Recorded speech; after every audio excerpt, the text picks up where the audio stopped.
मानकर तुला राशि पई शनिदेवंकर प्रभाव षष्ठ स्थान थिबा जो आपण पे शुभ कारक विपुल लक्ष्मी लाभम च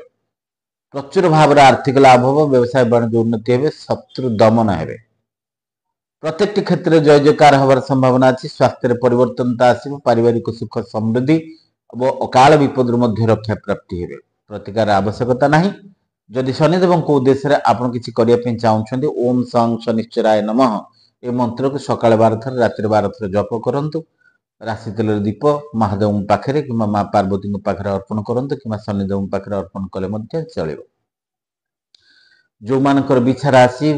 शनिकर चलन स्थान पंचम हेतु आपण संतान संततिर पीड़ा देखा दे पारे तेणु संतान उपर रिष्ट कष्ट देखादेव विपद आसव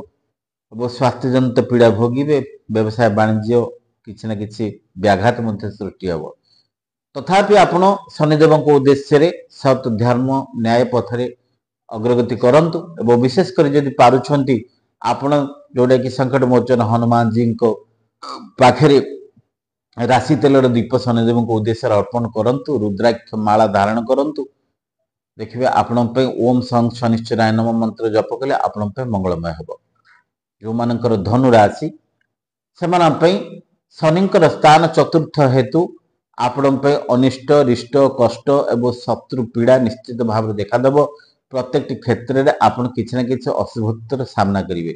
तथापि आर्थिक कष्ट गुड़ा देखादेव शारीरिक अंटा आंठू जानवाहन जनित पीड़ा चौर भय यू देखादेवर संभावना प्रतिकार पाई